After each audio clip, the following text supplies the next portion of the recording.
Tá, normal. Beleza. Muito bem. Então, vamos dar início aqui ao nosso encontro de hoje e eu vou compartilhar, como eu já havia mencionado para vocês, um material que o professor Domel elaborou e apresentou para os alunos de pós-graduação da UBC, acho que em 2012, se eu não estou enganado. E se o sistema permitir, porque está muito lento. Vocês estão conseguindo ver a minha tela? Ou ainda não? Estamos sim, Bonato. Já chegou. E agora? Sim. Consegue ler bem aqui? Agora ficou bom. Ótimo, muito bem. Vamos. O Fausto está avisando aqui que ele não vai poder estar na aula de hoje, ele está participando de um processo seletivo no INS. Bom, sem problema, a aula está gravada, ele pode acessar depois. Então, esse material aqui de introdução ao uso do software Microtran, como eu disse a vocês, o MTP teve várias versões, né? E todas surgiram de uma mesma arquivo-fonte, né? Foi desenvolvido lá pelo professor Domel na tese de doutorado dele, depois ampliado na BPA, na Border Power Administration. E isso foi em 98, na verdade. E o professor Domel elaborou um material aqui que está sendo agora compartilhado com vocês, vai tratar desses tópicos todos aqui, nós vamos passar rapidamente, só para enfatizar, né, os diferentes usos de programas baseados no MTP. Tá? Então, ele dá uma visão geral sobre o uso de programas para cálculo de transitórios, as contribuições de pesquisa que foram feitas na UBC para as diferentes versões, né, do programa, onde obter informações, né, de usuários do MTP, normalmente você acessa o site, né, no caso do ATP, né, tem um site do ATP Group, né, na Europa, né, e acredito que tinha também um grupo de usuários aqui da América Latina, se não me engano, o Marco Paulo Pereira era responsável aqui no Brasil. Tem um grupo da Argentina também. Enfim, tem vários grupos, né, que compartilham conhecimentos e informações sobre o uso de programas baseados no MTP. As principais aplicações de programas, qual a diferença entre um programa de transitórios, um programa de curto-circuito, um programa de fluxo de potência e um programa de estabilidade. Então, rapidamente vamos elencar isso, né? E daí tem alguns estudos de caso, né, que a gente vai discutir e apresentar alguns resultados, né? Vocês podem reproduzir esses estudos usando o ATP, tá? Sem problema. Os dados estão todos disponíveis nesse material aqui. Eu já pedi para a Eliane compartilhar conosco, né, no Moodle, até que eu consiga resolver o problema de acesso que eu tenho, não consigo colocar arquivos no Moodle do meu computador. Bom, várias versões do MTP. Então, a primeira versão foi em Munique, em 1963, né, foi publicada em 64, na época que o Domel desenvolveu o doutorado dele. Depois foi para a BPA, né, o MTP, foi desenvolvido enquanto ele trabalhou na Bonneville Power Administration, né, e agora, isso, uma parte desse desenvolvimento com o uso e o desenvolvimento do programa pelo Scott Meyer, né, e outros, deu origem ao ATP, Alternative Transients Program. Tinha também um desenvolvimento apoiado pelo EPRI, né, que deu origem ao EMTP DCG-EPRI, né, e hoje esse é o EMTP oficial, vamos dizer assim, comercial. A UBC desenvolveu uma versão acadêmica, né, surgiu uma empresa chamada Spin-off Company, uma empresa como se fosse aqui de uma incubadora dentro da universidade para comercializar esse software. Na época, foi um dos primeiros que foi portado para ser usado em microcomputadores, por isso que chama Microtran, programa de transitórios para rodar em microcomputadores. Até então, você tinha o MTP, mas só rodava em mainframes. Aliás, em 1989, o professor Dômio esteve aqui no Brasil, esteve aqui na Unifei, ficou hospedado no Hotel Coroados, e a convite do professor Kogo, para auxiliar a implantação do EMTP no computador que nós tínhamos ali, o mainframe, se eu não me engano, o HP1000, o HP3000. Ainda era com cartão que você entrava com os dados. Bonato, Isso. em 95 ele voltou. Em 95 ele voltou. Tá aí, Maurício está atento também ao histórico da presença do Dômio aqui. É interessante, né? O professor Dômio esteve várias vezes no Brasil, em Campina Grande, né? E ele gostava, e acredito que gosta muito do país, né? Sempre muito bem recebido e contribuiu também, né, para que o sistema elétrico brasileiro pudesse utilizar essas ferramentas aí para os estudos, né, que hoje, né, são feitos de forma rotineira, né, no INS, várias empresas, né, no setor elétrico de uma maneira geral. Surgiram versões, por exemplo, a Siemens desenvolveu o Netomac, né, a Électricité de France desenvolveu o Morgat, que deve ter versões muito mais avançadas agora, né. A Universidade de Manitoba, que é um centro de pesquisa em conversão em corrente contínua, né, HVDC, ela desenvolveu o MTDC, né, especificamente com modelos para simulação de transmissão em corrente contínua. O professor Hua Jin, que também era professor da UBC, mas em eletrônica de potência, desenvolveu um software chamado PSIM, que inclui controles para controle de conversores, né, PWM, enfim, conversores de eletrônica de potência, e com simulação, né, também de sistemas eletrônicos, né, e comercializado esse software aqui. O Saber foi desenvolvido também, ele é usado para estudos de eletrônica de potência, uma versão comercial. Se eu não me engano, a Petrobras utiliza o Saber para estudos dos impactos lá de transitórios na alimentação de motores que fazem perfuração de petróleo em águas profundas. Então você tem um conversor na estação, né, na plataforma de petróleo, aí desce um cabo submarino, né, até o fundo do oceano, e na ponta do cabo você tem ali o motor com um sistema de brocas para perfuração, né, na busca de petróleo, então, e bombeamento de petróleo também para a plataforma, e estudar fenômenos transitórios, principalmente você tem que ter controle de velocidade para não quebrar a broca lá embaixo. Então, é um problema de propagação de ondas em cabos, de longas distâncias, interagindo com motores, né? Então, o Saber tem sido utilizado para isso. O SPICE, o PSPICE, foi utilizado, né, foi desenvolvido também para fins em estudos em eletrônica analógica, né, eletrônica eletrônica e microeletrônica. Então, ele é mais usado para esse fim. E tem modelos, não tem modelos, acredito, para uso em sistemas de potência. Né? O foco dele é mais eletrônico. E tem vários outros softwares que foram desenvolvidos.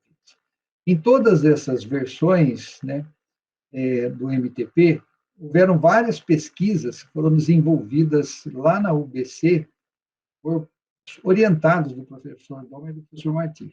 O Laurent Dubé, ele desenvolveu, mas não terminou essa tese de doutorado,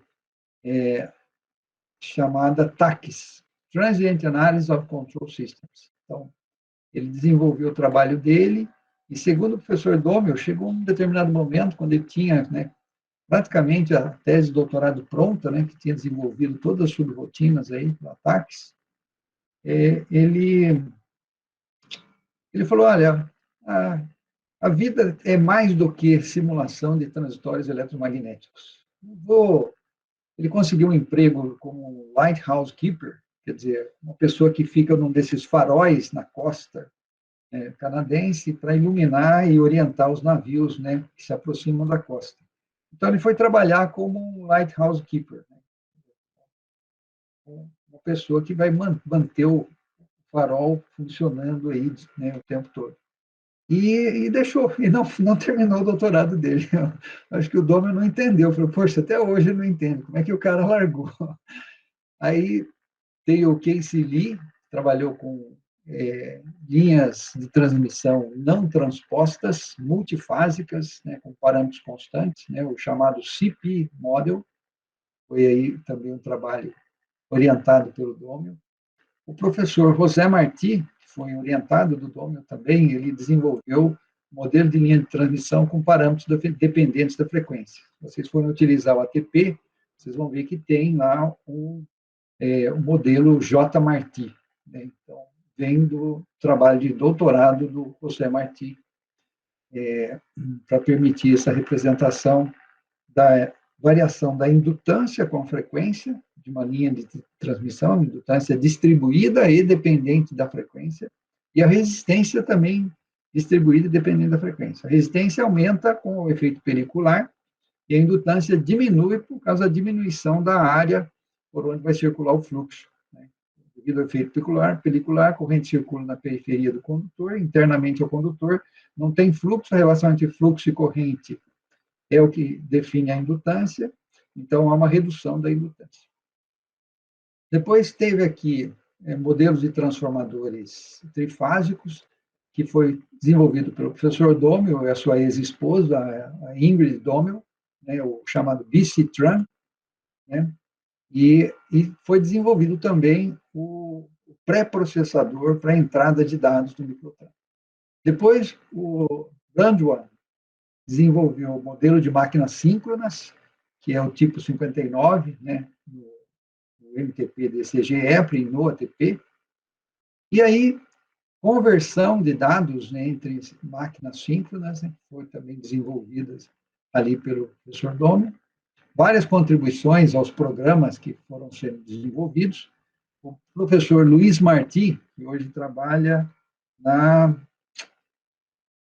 numa concessionária no Canadá, do lado leste, Ontário Hydro. Ele trabalha na Ontário Hydro e ele desenvolveu o modelo de cabos subterrâneos, né? E o New Line Constant Programs, né, e melhorias no modelo de linhas de transmissão com parâmetros dependentes da frequência foi feito pelo professor Martí. Então, várias outras contribuições, né, surgiram. Onde que se consegue informações para usuários do MTP? Bom, essas contribuições pararam aqui, viu, gente? Porque foi até a data que foi feito esse trabalho, né? 98. Mas acho que 88. Em 89, 90, 91, né, vários outros pesquisadores concluíram suas teses de doutorado e também aportaram contribuições. Eu, particularmente, dei a minha contribuição no modelo de controle simultâneo das equações do sistema de potência e do sistema de controle através de uma abordagem de circuitos. Então, quem tiver interesse, eu posso compartilhar a tese de doutorado, se vocês quiserem. Informações. Tem várias newsletters, tem artigos, notas técnicas, tem livros, né, escritos, né, por exemplo, por Juan Martínez Velasco. Esse é um professor da Universidade Politécnica da Catalunha, em Barcelona, e ele tem vários livros editados, né, sobre o uso do programa de transitórios eletromagnéticos e análise dos fenômenos. E o IPST, né, que naquela época tinha começado em 95, e tinha ido até Budapeste. Mas vocês têm um site lá do IPST, vocês têm informações. Inclusive, esse ano o IPST acontece no Brasil. Se eu não me engano, vamos ver aqui, talvez seja uma coisa interessante para se inscrever, se você tiver interesse em participar. Opa, IPST, INTP, deixa eu ver se entrei num site chinês aqui, não tem nada a ver. Que coisa estranha esse www.ipst.org. Vamos ver o que é. Coloquei aí no Meet. Não entendi. Desculpa. Coloquei o link no Meeting. Ah, Tá. perfeito. Aqui, ó. Maravilha, obrigado. Está aqui, ó. IPST 2021, é de 6 a 10 de junho. Então, se vocês tiverem interesse em participar, vai ser online, né? A taxa de inscrição, poxa, R$560, $100, né? Está bem barato comparado com o evento presencial, que seria em torno de $1.000, né? Mas não sei se tem alguma vantagem para quem é estudante. Talvez tenha alguma coisa, deixa eu ver aqui, a registration, se tem algum preço específico para estudantes. Brazilian Attendees, vamos ver aqui. Aqui é a ficha de inscrição. Não tem informações, não. Acho que o preço é único para todo mundo. Mas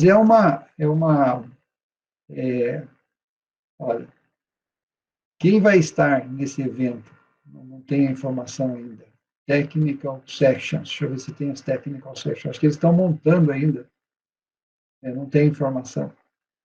Ou está muito lento. Mas esse é um fórum interessante para se participar, que os maiores pesquisadores do mundo publicam nesse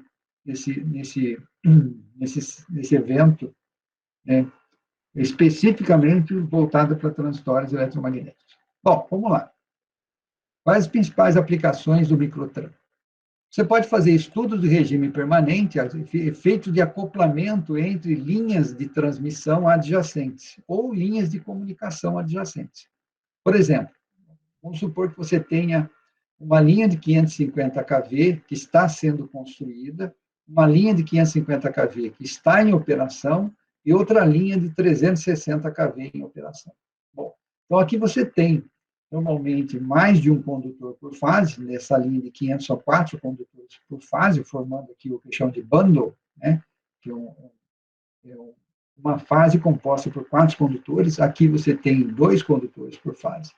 Então, você pode representar os efeitos de acoplamento entre todas essas, entre aspas, 9 fases de um sistema acoplado, né, e ver as sobretensões, né, as tensões induzidas que vão surgir nas outras linhas. Então, olha que interessante, né? Conhecidas aqui os valores de medição e de simulação nessas 2 linhas que estavam em operação, a linha de 360 kV, estava com 372 kV nessa medição. E a de 550 estava com 535 kV. E aí, observou-se nessa linha L3, nas fases A, B e C, tensões induzidas, né, de 29 kV, 14 kV e 8 kV. Né? E, por medição, né, você viu que os valores ficaram bastante próximos. Então, dadas as configurações geométricas das linhas, você pode simular um sistema como esse, acoplado, em 9 fases, e você calcular as tensões induzidas na linha em aberto, e se você curto-circuitar a linha, aterrar a linha, vai ter uma corrente circulante aqui em torno de quiloamperes, né? Não, 11 amperes. 11 amperes na fase A, 3 amperes na fase B e 1,52 amperes, porque ficou um circuito, como se fosse um transformador, né? Um terciário de um transformador, aqui, um primário, secundário, e aqui um terciário de um transformador. Então, é possível fazer esses efeitos, estudos de acoplamento eletrostático na frequência fundamental. Você pode fazer estudos harmônicos, né? Aqui é o exemplo, por exemplo, de um retificador de 6 pulsos não controlado, né? Aqui está mostrando uma das fases, tá certo? E do lado AC, né, de uma ponte retificadora trifásica, ele está dizendo que é controlado aqui. Só que provavelmente o ângulo de disparo estava zero. Você pode fazer varredura em frequência para verificar a resposta em frequência, né, ou as impedâncias em função da frequência de um sistema. Então, você pode ver o Z de ômega, ou, né, o Z de F, ou você pode ver o R de F e o X de F, como que isso varia, e o software permite, né, você levantar essas características. Para que é importante? Para detectar, por exemplo, regiões de ressonância subsíncrona, né, em um determinado sistema. Aqui, por exemplo, né, você vê a faixa de frequência está abaixo de 60 Hz. Então, situações de ressonância são aquelas que, lembra que nós conversamos da última vez, quando você olha na impedância do sistema, pontos de impedância mínima são ressonância série, pontos de impedância máxima são ressonância paralela. Você pode avaliar, por exemplo, formas detalhadas, né, das formas de onda de correntes de falta em sistemas AC e DC. Você pode ver transitórios de chaveamento em linhas de transmissão, energização de bancos de capacitores, transformadores, reatores, né? Aqui, por exemplo, está uma comparação entre valores medidos e calculados de sobretensões, né, do lado receptor de uma linha. Então, aqui chega até 2 PU, tá vendo? Aqui essa unidade está em PU, né, 1 PU seria a tensão nominal, mas você vê que há um crescimento da tensão e tem os valores medidos e os valores simulados. Então, o MTP se mostra bastante útil também para esses estudos. Você pode também calcular sobretensões nas fases SANS, quando acontece uma falta fase terra. Né? Quando, por exemplo, fase A tem um contato com o solo, né, através de uma árvore que toca na fase A, vai ter uma corrente muito grande passando pela fase A. Por acoplamento entre as fases B e C, vai surgir nas fases B e C uma sobretensão. Então, falta monofásica resulta em sobretensão nas fases SANS de um sistema trifásico. Você pode estudar, por exemplo, transitórios de descargas atmosféricas, chamadas de lightning surges. Né? Para quê? Para verificar se o surge arrestor está fazendo a função dele. O surge arrestor é o para-raios. Né? Então, é o exemplo. Você tem um transformador aqui, né? E você quer saber se uma descarga atmosférica vai chegar a danificar esse transformador. Então, você aplica aí uma sobretensão, né, descarga atmosférica, uma corrente média. Note que a grandeza aqui avaliada está na ordem de microsegundos, né, de simulação, porque são fenômenos muito rápidos. Então, você vê a propagação do impulso, né, de um gerador de impulso, até chegar numa subestação. Como vai se propagando o sinal e, claro, tendo todas as reflexões de onda possíveis. Aqui tem exemplos, né, dessa propagação e as análises comparativas aqui, medições feitas nesses barramentos, né, e nos terminais dos transformadores. Então, ele compara em modo homopolar e no modo de 2 fios, né, ou bipolar, e resultados do teste, resultados do MTP e a variação em frequência, né, da oscilação. Então, você tem aqui frequências da faixa de 230 kHz, né, o MTP permitiu representar frequências, ou calculou frequências de 235 kHz. Então, erros, né, bastante reduzidos aqui entre simulação e medição. Isso é uma coisa importante a gente comentar, porque os modelos, por que o MTP se tornou uma ferramenta bastante confiável? Porque os modelos foram sendo validados a partir de medições, né? A partir de oscilografias, né? Então, as concessionárias com seus instrumentos de medida, elas registravam uma série de eventos. E para reconstruir esses eventos, né, se não tivesse um programa de transitórios digital, o que se fazia era utilizar uma simulação em escala reduzida, simulação física, com componentes físicos, indutores, capacitores, resistores, né, simulando linhas em circuitos pi, e isso através do que a gente chamava de TNA, Transient Network Analyzer, que é um simulador analógico, vamos dizer assim.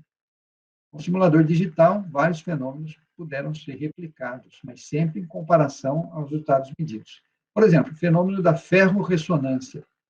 Esse daqui representa aqui um sistema onde você tem uma linha de transmissão e tem aqui geradores, né?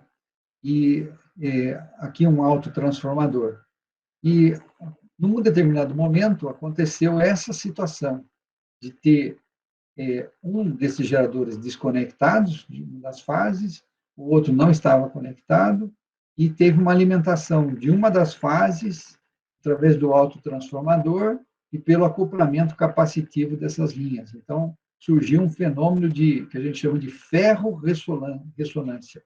A resposta da curva de saturação aqui do indutor ressonando com a capacitância, né, distribuída dessa linha de transmissão. Então, a característica da ferro-ressonância é que as tensões tendem a se tornar muito elevadas, mas elas não sobem mais por causa do transformador que satura, então passa-se a ter praticamente ondas quadradas aqui, ó. Esse é um fenômeno. Isso foi medido uma linha teste de 1.100 kV, ou seja, 1 megavolt, né? E aqui as simulações, né, que foram feitas usando o programa de transitórios. Então, mostra-se, assim, capaz de reproduzir o fenômeno, né? Aí, problemas de ressonância subsíncrona. O que é uma ressonância subsíncrona? É uma ressonância que ocorre, oscilações, né, normalmente entre a parte mecânica de um sistema, por exemplo, termogerador, né, que tem um conjunto massa-mola bastante grande, e com linhas de transmissão. Então, se você tem, especialmente se você tem linhas de transmissão com compensação série, isso é um fenômeno possível de acontecer. E a frequência dessas oscilações ocorre abaixo da frequência síncrona, 40 Hz, 30 Hz, né, abaixo de 60 Hz. Mas podem causar ruptura dos eixos das turbinas. Tá? Se a gente buscar aqui na internet imagens sobre subsíncronos resonance, vamos ver em Power Systems.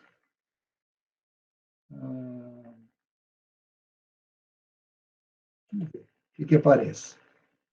Me lembro de uma imagem onde o eixo de uma turbina partiu ao meio por causa de ressonância subsíncrona.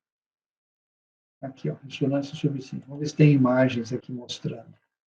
Aqui explicando o fenômeno, conjunto turbina-gerador. Acho que não tem imagens aqui. E essas são oscilações que elas vão crescendo em baixas frequências e esses esforços torsionais aqui no eixo acabam quebrando o eixo da máquina. Eu acho que o Maurício deve conhecer exemplos de... Eu estou procurando aqui, Bonato, tem uma foto. Então. Então, é um fenômeno importante, sim, porque o sistema elétrico que está conectado de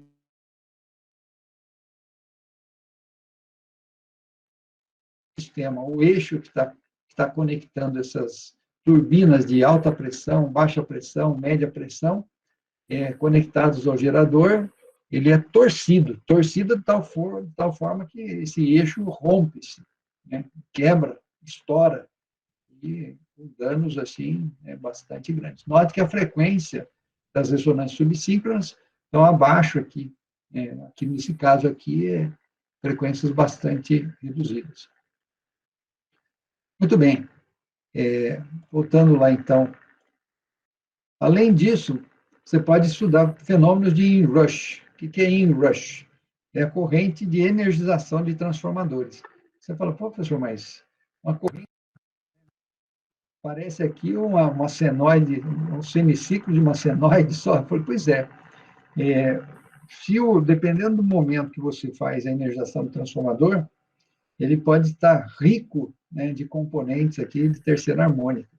E em situações que a corrente, em cada fase, vai ter aí uma assimetria muito grande, até chegar no regime permanente e você ter ondas senoidais. E o problema é que essa saturação pode ser percebida por dispositivos de proteção e aí desenergizar o sistema. Eletrônica de potência. Esse é o exemplo que eu falei para vocês, né? Na Petrobras. Na plataforma de petróleo, você tinha aqui o seu sistema gerador, né, um transformador, você tinha um inversor, né, um retificador, na verdade, de tensão alternada para tensão contínua, e depois aqui de contínua para alternada com frequência variável via PWM. E isso alimentava um cabo e chega lá no fundo do oceano o motor, né, que faz a perfuração lá para os poços de petróleo. Então, estudar esses fenômenos aqui, né, de modulação por largura de pulso e controle da velocidade lá do motor por variação de frequência, então, essas simulações são típicas da eletrônica, né? Mas quando você integra com o sistema de potência, você pode fazer isso através do EMTP também. Ô, Bonato, Achou? eu achei. Se quiser, eu posso mostrar. Mostra para nós aí.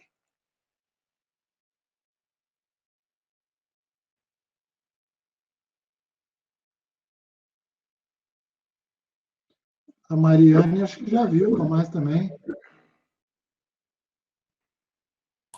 Já sim, pelo material de transmissão do Maurício.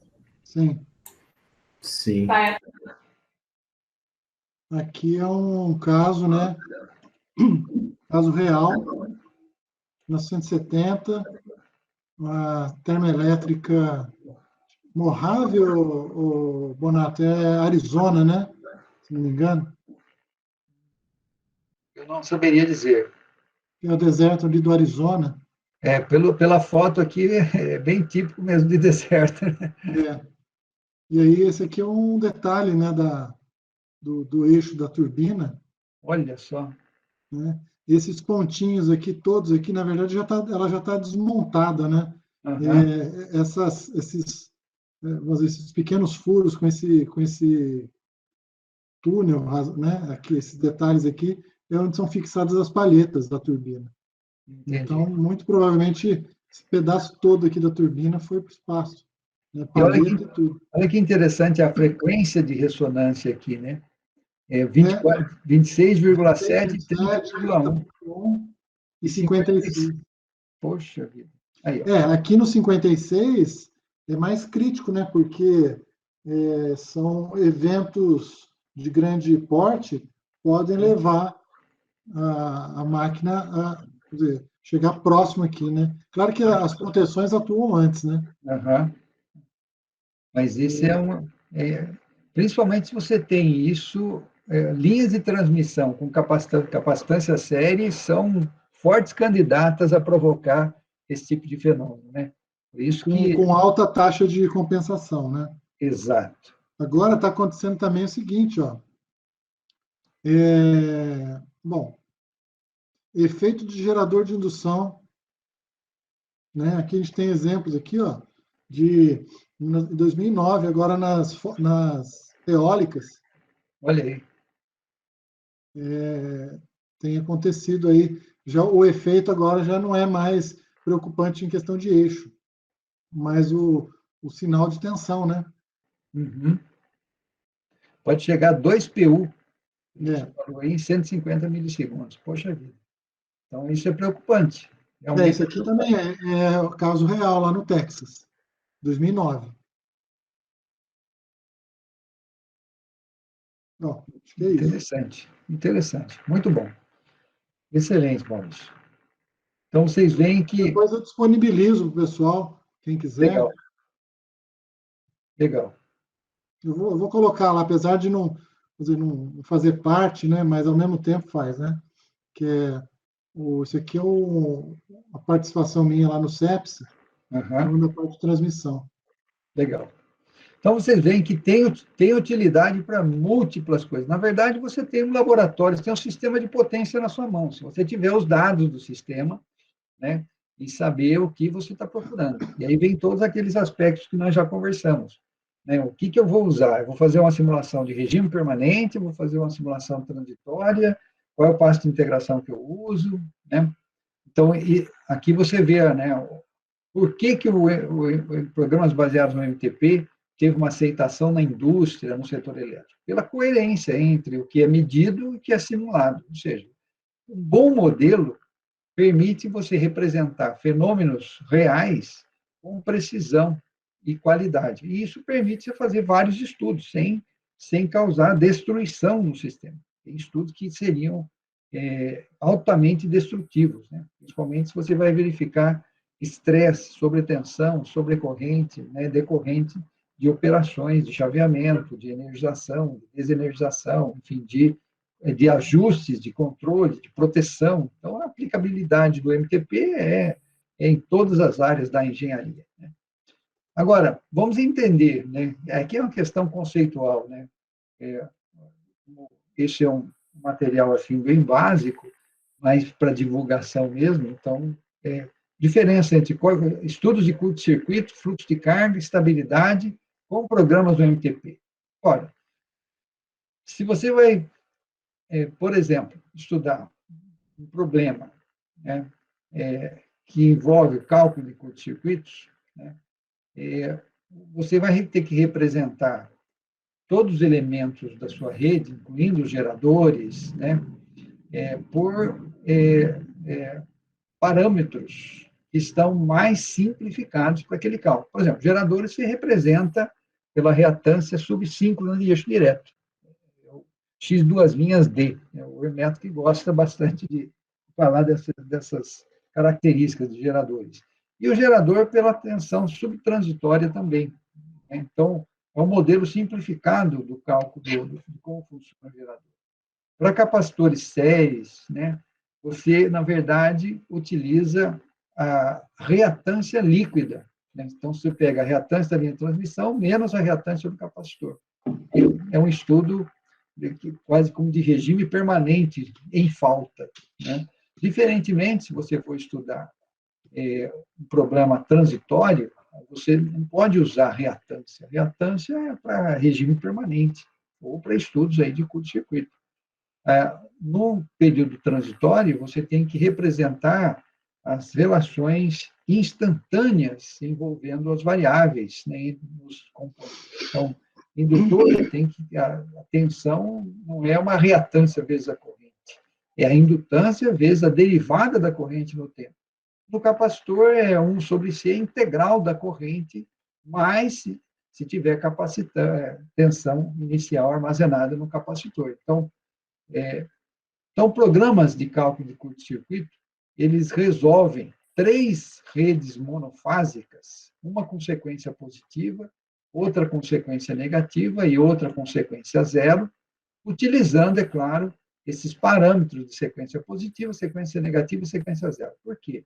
O sistema trifásico está numa condição de falta, portanto, desequilibrado. Então, ao invés de resolver um sistema trifásico desequilibrado, em regime permanente, se resolve 3 sistemas monofásicos equilibrados, um em sequência positiva, um em sequência negativa e um em sequência zero, e a partir daí se calcula as variáveis de interesse, né, que são correntes de curto, fase, terra, fase e trifásico, né? Então, é assim que é feito. E isso depende das conexões também, né? Se você vai representar um transformador trifásico, conexão delta estrela aterrado, você tem que calcular os parâmetros equivalentes para cada um. Então, aí programas de curto-circuito, eles têm que calcular todas essas situações. Se você for calcular isso usando um programa de transitórios, desde que você forneça as informações corretas, está implícito o defasamento de 30 graus na conexão ΔY do transformador. Então, você não tem que ficar se preocupando com isso, se é DY1, se é DY11, você fornece os dados corretos, coloca as conexões corretas, isso sai automaticamente nas grandezas instantâneas de tensão e corrente. Então,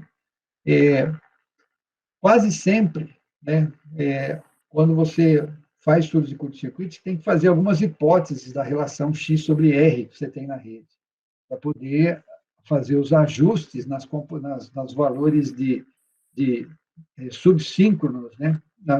Subsíncronos não, de valores assimétricos de corrente de curto. Corrente de curto simétrica, corrente de curto assimétrica. Então, isso é uma das limitações dos programas de cálculo de curto-circuito. Embora os programas são muito bem desenvolvidos, tem pacotes aqui que calcula tudo e até bem preciso, mas no programa de transitórios, você não tem que se preocupar com isso. Isso tudo está implícito na dinâmica dos componentes, né, que você discretiza, né, através das equações diferenciais, que se transformam em equações de diferenças, com o método trapezoidal, e o sistema vai resolver para você a dinâmica do sistema.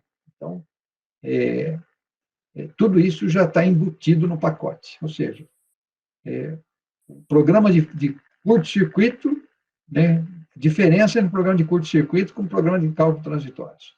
O programa de curto-circuito faz uma solução de regime permanente de um sistema trifásico em desequilíbrio, né, por causa de faltas, e resolve isso aplicando componentes simétricas, sequência positiva, negativa e zero, em 3 sistemas monofásicos equilibrados, por isso que você pode resolver isso com representação monofásica, e a partir daí você calcula as correntes de curto em qualquer ponto do sistema. Então, resolve várias vezes solução de regime permanente de um sistema em falta. Ficou claro o que é um programa de curto-circuito? Diferença entre um programa de curto-circuito e um programa de transitórios eletromagnéticos? Quem de vocês usa programas de curto-circuito? Só para mim saber. Eu uso E que programa você usa? o PTW. O que você diz a respeito do PTW? Você tem que fornecer que tipo de informação para ele? Os parâmetros da rede, né? Sequência positiva, negativa e zero, não é isso? Isso, a gente começa pela concessionária, com os valores de contribuição, né? De falta, curto-circuito, fase terra e trifásico. Exato. A relação X para R, e aí você vai descendo. Exato. Pega as impedâncias, principalmente transformador e cabo, né? Cabo, que é o mais... que varia bastante a impedância, mas transformador, você tem uma norma muito legal que fala tanto ele a seco ou a óleo. E depois, a partir dessa como que fala? Dessa inserção dos dados, né? Isso. Ele cria uma matriz nodal. Aí, criando essa matriz nodal, ele vai calcular o curto-circuito. Exatamente. E aí, qualquer um que você quiser, né? Todas as barras e qualquer tipo de curto, né? E aí ele simula a falta simétrica, né? Que seria o regime permanente da falta. Mas também ele calcula na assimetria, independendo do tempo de ciclos, né, que você deseja analisar. Que é interessante, principalmente na proteção instantânea. Né? Exato. Então, mas veja, essa é uma solução de regime permanente. Sim. Né? Sim. E ele resolve o sistema... uma fotografia, né, que a gente chama. Exatamente. E, claro, calcula qual seriam os extremos, no caso da solução assimétrica, a partir das relações X sobre R que ele tem ali a partir dos dados do sistema. Exatamente. Diferentemente do programa de transitório. O programa de transitório ele simula ao longo do tempo. Você tem a oscilografia completa, passando desde o início, antes da falta, durante a falta e no pós-falta, que aí você vê, né? Quer dizer, você tem a dinâmica completa do sistema. Agora, e se a diferença entre programas de fluxo de potência com programas transitórios? Por exemplo, quem usa aqui os programas do CEPEL? Na rede, acho que a Mariana usa, não é, Mariana? Eu uso mais o RSCAD, né? O RSCAD e o Anafaz. Ah, tá. Que estudo você faz no Anafaz? Curto-circuito, em modo geral. Circuito. No caso do meu TFG, eu estou levantando as correntes de curto-circuito da linha que eu estou estudando. Tá. E o Maurício, a na rede é para fluxo de potência, não é isso? Sim. O que faz um programa de fluxo de potência? O que você dá de dados e o que você calcula, no final das contas? Você está perguntando para mim? Para a gente comentar com os alunos aí. E, pelo jeito, ninguém usa programa de fluxo de potência aqui. Potência? Maurício, depois te Oi. pedi uma coisinha sobre o Ana-Rede. Pode falar. Ah, tá. Depois você vai me pedir, né? Uhum. Depois. Tá, ok. Bom, o Ana-Rede, como vários outros, né? PSSE, Organon,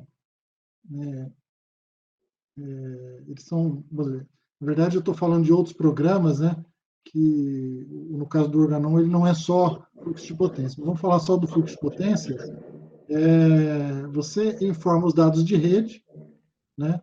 Dados de geração, de carga, impedâncias de circuitos, transformadores, TAPs, compensador série, né, TCSC, entra com modelos de HVDC também, com dados de equipamentos de chaveamento, reatores e capacitores chaveados, entra com toda a rede e o objetivo é calcular as tensões e ângulos nas barras, né? Então, seriam as condições iniciais para um estudo mais detalhado de transitórios eletromecânicos. Exatamente, olha só. É uma fotografia, né? A utilização é para grandes sistemas, né? Você utiliza eminentemente para saber quais são os fluxos de potência nas linhas, por isso que normalmente o pessoal fala fluxo de potência, vou analisar o fluxo, eu quero ver o carregamento, e também para estudos de perfil de tensão, quero saber como é que fica a tensão do sistema ao longo de determinados perfis de carga, né? Então, você tem carga leve, carga média, carga alta. Então, os estudos eles são rodados, né, quase que no centro de operações, como uma maneira de ir acompanhando ou prevendo qual vai ser a situação de carregamento do sistema, mas são fotografias, é uma análise em regime permanente, isso que é importante, né? Então, pode ser utilizado também para fazer a análise de sensibilidade, né, análise de segurança, tem uma série de informações aqui. Então, é super importante. O Ana-Rede, ele também faz, como você falou, sensibilidade, análise de contingência, fluxo continuado. Então, tem alguns ferramentais a mais, não só o fluxo de potência tradicional. Legal. Você falou de um outro software, qual que é? PSSE.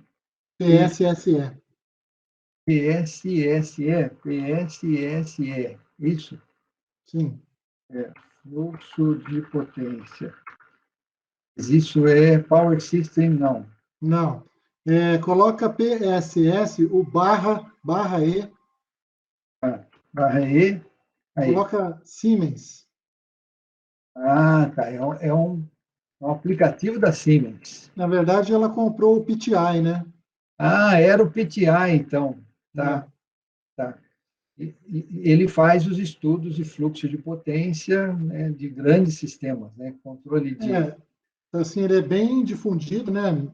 No mundo. Bom, basicamente, o mundo inteiro se resumiu aos Estados Unidos, né? Entendi. Em termos de tamanho de sistema, e cada país também tem a sua solução lá. O o Eurostag, da EDF, francês, né? O DigSilent, o alemão. Sim. Né? Então, são vários, existem inúmeros Vários programas, pacotes, né? Pacotes. Né? E aqui DigSilent. no Brasil, o AnaRede, ele teve origem no PECO, né, que é o Pennsylvania Electric Company. Era um programa do mesmo estilo, né, com leitura por arquivo texto, num formato dizer, bem estipulado, não era formato livre, tinha que informar os dados com a coluna certinho, como é o AnaRede hoje, do mesmo jeito, baseado em Fortran, né? Uhum. Todos esses pacotes computacionais, na verdade, surgiram nessa década de 60, 50, né? Quando surgiram os computadores, os supercomputadores, os mainframes, né? E aí rodavam isso daí, esses estudos, né, de grandes sistemas, a partir de Fortran. Então, a base de dados dele quase sempre segue essa formatação estruturada. Agora, a mesma coisa aconteceu com o MTP. Entrada de dados, né, por cartão, segue olha, tem que colocar o número no campo específico, da linha específico, com código, então não é um script assim aberto, né, não é uma entrada de dados. Embora você tenha interfaces gráficas, mas tanto a entrada quanto a saída de dados é todinha tabelada. Né? E a gente tem alguns softwares de fluxo de potência que, até para fins didáticos, por exemplo, o PowerWord,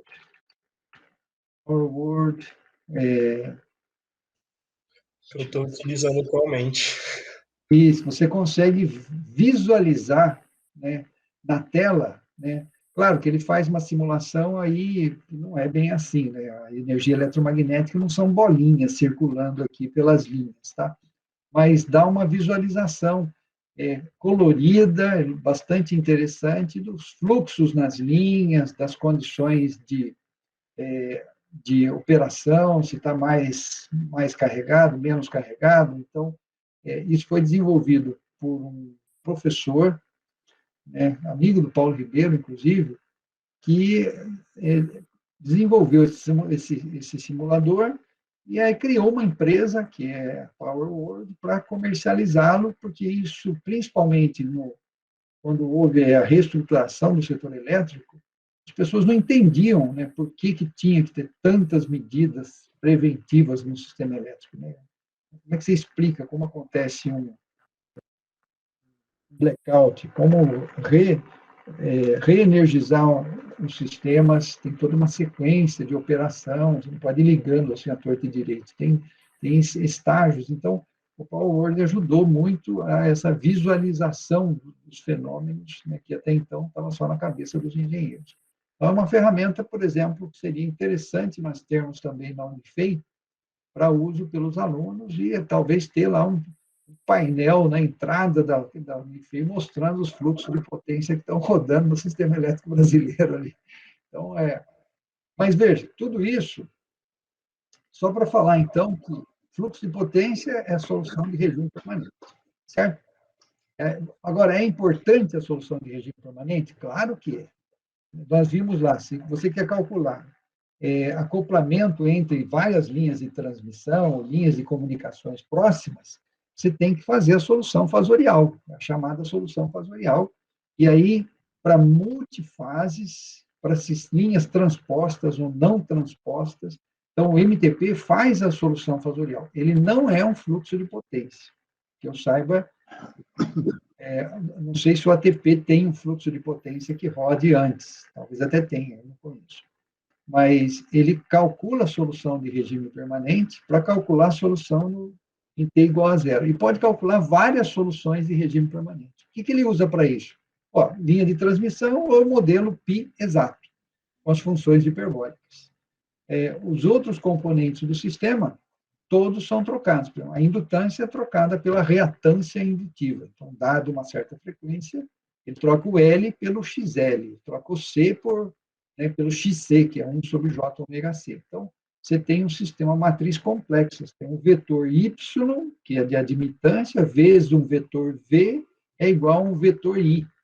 Se você multiplicar por v conjugado do lado direito e do lado esquerdo da equação, você tem a potência complexa conjugada do lado direito. Então, você tem P menos JQ do lado direito. E do lado esquerdo, essa formulação. Y vezes V vezes V conjugado, que é YV ao quadrado. Então, essa é a formulação básica do programa de fluxo de potência. Faz isso. Então, as várias versões do MTP resolvem sistemas, né? E como a entrada de dados, né, normalmente se fazia por parâmetros de sequência, o MTP também permite que você entre com os valores de sequência, embora internamente ele não calcula, né, a solução como do programa de curto-circuito lá, usando valores de sequência. As soluções são sempre impedância própria e impedância mútua. Para isso, ele faz aquela conversão que nós explicamos na última aula. Tá claro? Agora, qual a diferença do programa MTP com o programa de estabilidade? Quem utiliza programa de estabilidade? Ou já rodou um programa de estabilidade? Estabilidade transitória, por exemplo. Tomás usa isso também, Tomás? Na empresa que a gente usa, mas eu não usei, não. E qual que é o objetivo de rodar um programa de estabilidade? O que se busca? Resposta para que tipo de problema? Você não está perguntando para mim, não, né? Maurício, você tem que esperar o pessoal aí. Não quero ver se eles falam. Não, tá bom. O que Estou é? esperando. O que é? Para que a gente usa, né, programa de cálculo de estabilidade de um sistema? Vocês lembram que vocês estudaram lá? Se não estudaram, vão estudar ainda. O programa da estabilidade no sistema elétrico de potência, você tem o gerador, você tem uma linha de transmissão, você tem a carga. Então, se acontecer uma falta numa linha, lembra a questão do critério de ângulo, né? Critério de área, né? Para você manter em sincronismo o gerador com o resto do sistema, para não perder estabilidade. Então, tem essa questão da estabilidade de ângulo, né, que tem a ver com o sincronismo do sistema. Você tem que garantir que a área, né, sobre essa área de desaceleração seja suficiente para diminuir a área de aceleração e você voltar no ponto de equilíbrio. Senão, o gerador ele pula polo e aí perdeu o sincronismo e aí a proteção entra para ele se desconectar. Então, você pode ter, diante de faltas, contingências no sistema elétrico, você sempre tem as máquinas girantes sendo demandadas, né, para fornecer energia cinética e esse estudo ele é importante para você ver os limites e ajustes de proteção do seu sistema. Então, o tempo de eliminação da falta tem um impacto grande nos estudos de estabilidade. Agora, como é que se faz para fazer esses estudos? Normalmente, você não representa o sistema elétrico com uma equação diferencial. Os sistemas de controle das unidades geradoras, essas você representa, todos os controles, controle de tensão, controle de frequência, né, de velocidade, controle de velocidade e frequência do gerador, controle de tensão, que é o sistema de excitação, tem todas as funções de transferência representadas. Então, esse lado aqui você tem uma equação dinâmica. Agora, a rede elétrica, como os tempos envolvidos aqui são da ordem de segundos, a rede elétrica é representada com equação algébrica, não com equação diferencial.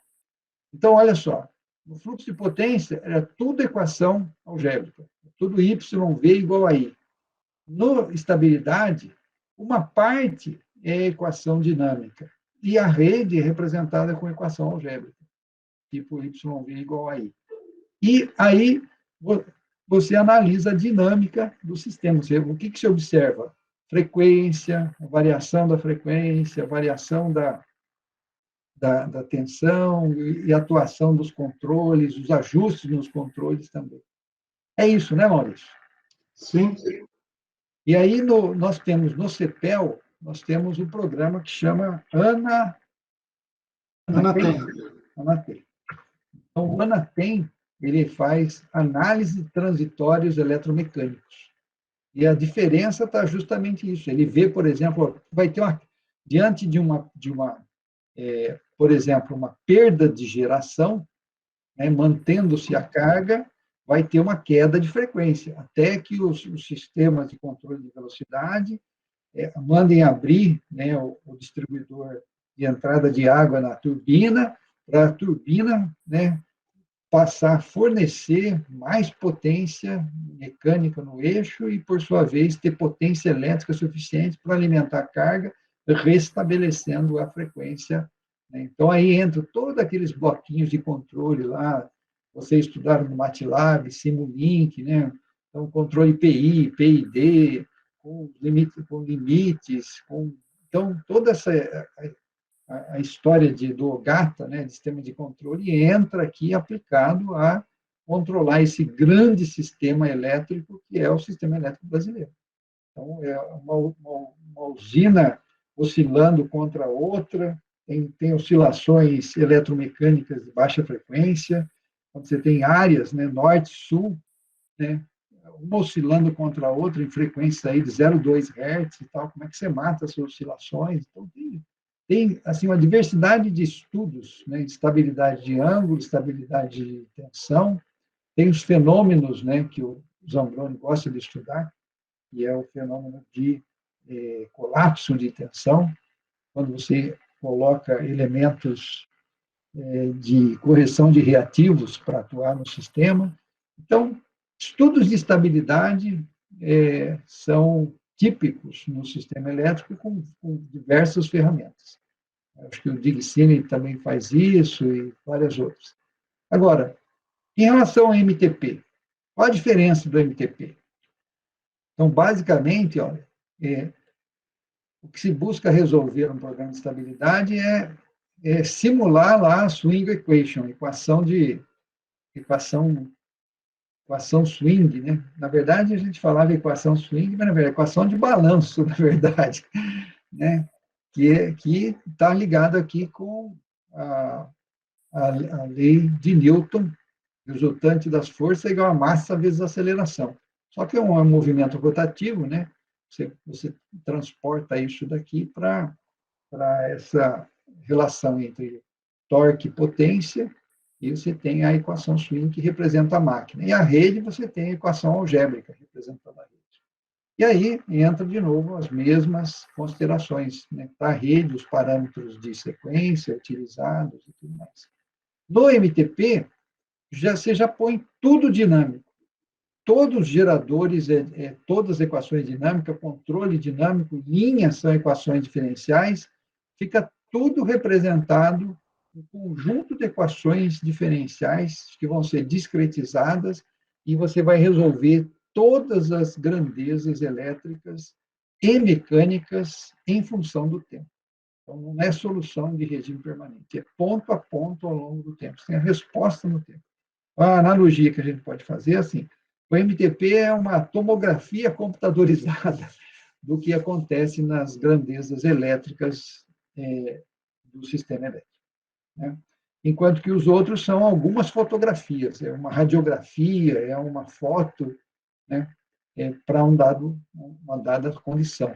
Ou é falta, ou é tensão, potência, assim sucessivamente.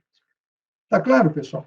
Bom, aí vem uma série de estudos de caso, né? Normalmente, boa parte dos programas, principalmente cálculo de curto-circuito, entra com dados em PU. Tá? No MTP, os dados quase sempre têm que ser fornecidos em valores físicos. Então, a resistência tem que ser dada em ohms, a indutância tem que ser dada em milihenries e a capacitância tem que ser dada em microfarads. Tá? Mas eu posso entrar com reatância indutiva, reatância capacitiva? Pode. Eu posso entrar com parâmetros de impedância em ohms de sequência? Pode. Ele converte tudo para grandezas de fase. Por quê? Porque na hora de resolver as equações íntegro-diferenciais, tudo aquilo vai se transformar em fontes de corrente em paralelo com uma condutância digital, né? Como a gente viu lá para o indutor e para o capacitor. E assim sucessivamente. Tá? Então, todos os ramos, acoplados ou não acoplados, né, tem que fornecer os parâmetros físicos. E aí está um grande problema. Na hora de entrada de dados, né, quase sempre você tem parâmetros, né, mistos. Né? Você tem reatâncias em parâmetros de sequência, você tem valores em PU, então, você tem que saber converter esses parâmetros. Talvez uma das coisas mais complicadas na engenharia elétrica é, primeiro, essa questão de multiplicidade de representação de grandezas. E segundo, é saber onde põe a raiz de 3, né, Maurício? Essa é a maior dificuldade do engenheiro. Você vai no numerador, você vai ou a raiz de 2, né? o raiz de 2 também. Então, olha, o professor Domel, muito didaticamente, ele pegou aqui um estudo que foi publicado, esse primeiro modelo, né, teste, né, para estudos de ressonância subsíncrona do I3E. Eu acho que aconteceu um problema, pode ter sido até esse problema lá que o Maurício mostrou, lá no Arizona, e eles pegaram e criaram, então, esse modelo para simulação do fenômeno da ressonância subsíncrona. E aqui está uma representação muito simplificada, monofásica da rede.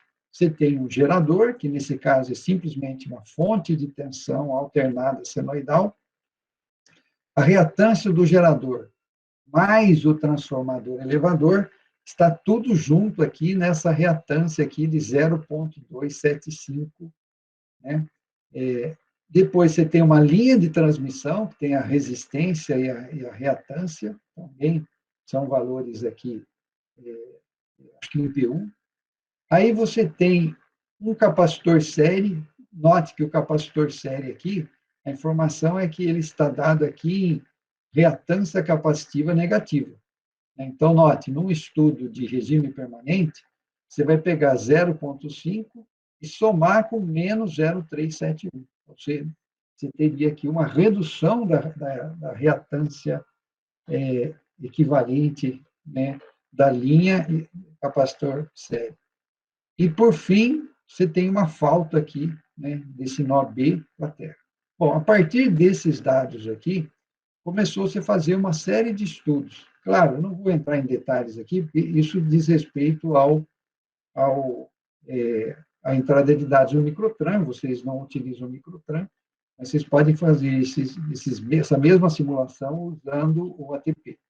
E foi assumido aqui que a condição pré-falta, aqui a tensão no gerador é de 1 PU, né, e assim sucessivamente. A resistência de falta foi assumida como 0,04 PU, e aí foi feito. Falei, pô, mas eu vou entrar com o valor PU? Sim, é só para você ter uma ordem de grandeza da resposta, tá?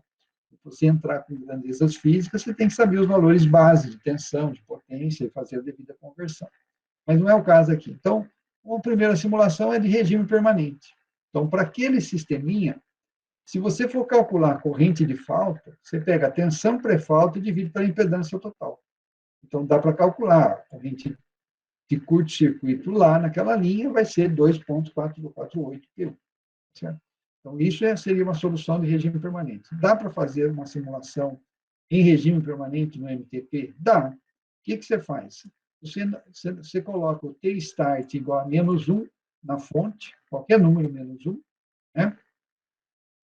E T-close -1, para essa chave que vai fechar, energizar o circuito. Se você pôr uma chave aqui, ou a chave aqui, dizendo que já estava fechada, vai aplicar a falta, então o sistema vai ser resolvido em regime permanente. E é assim que você faz solução de regime permanente. Coloca o T-start negativo na fonte, tá certo? E aonde tem chave para fechar, o tempo de fechamento da chave, você coloca também um sinal negativo. Significa que o sistema já estava em regime permanente desde menos infinito. E aí você vai calcular a solução ali, que você vai ter. Você vai simular uma onda em regime permanente, você vai ter os valores ali. E você pode ver o arquivo de entrada de dados. Então, note que é tudo estruturado, né? Você tem aqui o ΔT, depois perdão, o ΔT, exato, ΔT, o Tmax, 0, porque você não está fazendo a simulação do tempo, e note que a chave tem o tclose -1 e a fonte, né, o tstart da fonte, aqui, ó, -1. Então, com essas informações, você tem a solução de regime permanente. Aí ele começa a falar, bom, vamos então fazer uma solução transitória e representar a linha como uma simples, né, linha monofásica, circuito monofásico RL. Então, vou imaginar que aquela linha fosse um simples RL. Ora, se ela é um simples RL e eu vou fazer a simulação transitória, então, voltando naquele circuito ali, ó, o que a gente tem aqui? Ó, a gente tem um circuito RLC, série. O transitório no circuito RLC série, porque ao aplicar a falta aqui, então vai ter um período transitório em que essas grandezas aqui vão ter uma elevação, né, dada pela parte exponencial da solução, da resposta analítica, depois vai decaindo e chega na solução de regime permanente. Ainda considerando que eu estou pegando o equivalente entre a reatância indutiva aqui e subtraindo dessa reatância o valor da reatância capacitiva. Então, na verdade, eu tenho um circuito RL, simplesmente. No circuito RL, o que você tem é apenas uma assimetria inicial devido ao transitório. Então, quando você faz isso, né, a solução analítica, se o Goulart tivesse aqui, ele calcularia facilmente V máximo dividido por R total mais ômega L total, seno de ômega T mais alfa menos φ, menos seno de alfa e elevado a menos T sobre tal.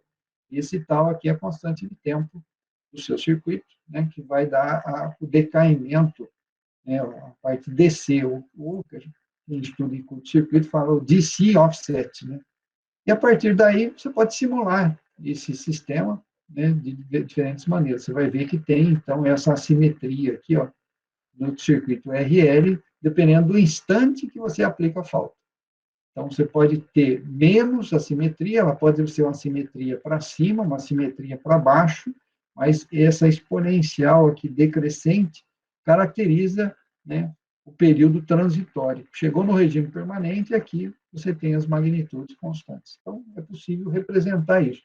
Mas, apesar de estar muito bonito, essa solução está errada. Não é a solução transitória daquele problema.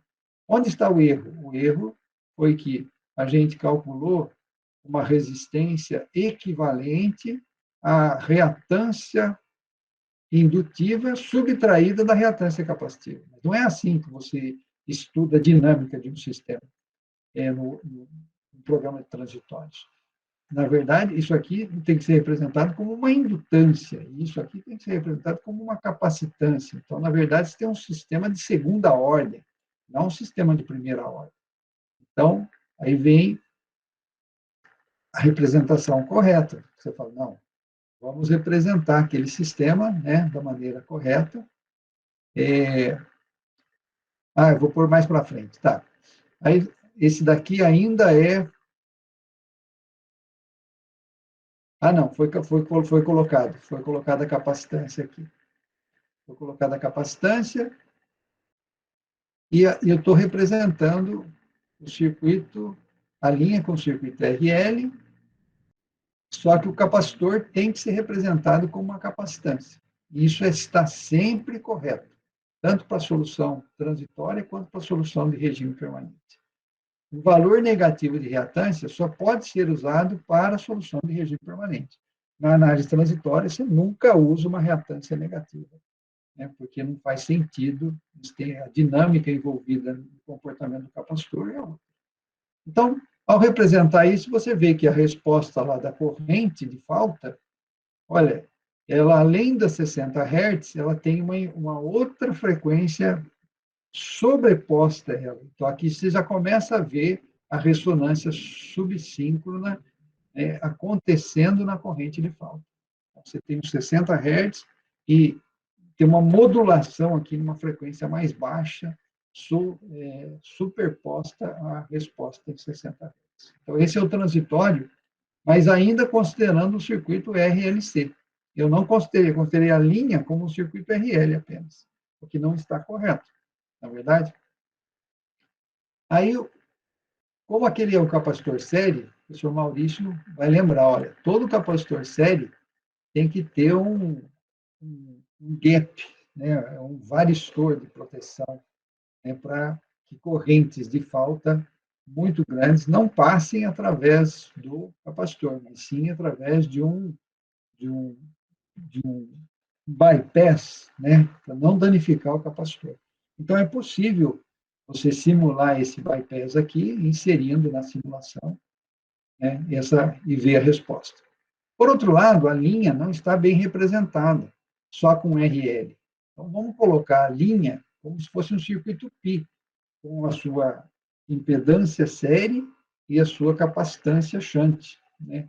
Metade da capacitância em cada extremo da linha. Bom, para isso, a gente precisa calcular esses valores. Então, foi adotado aqui os valores base, de potência, de tensão, aí calculou as reatâncias, converteu essas reatâncias para grandezas de fase, e, por fim, chegou-se ao cálculo da capacitância em PU por unidade de milha.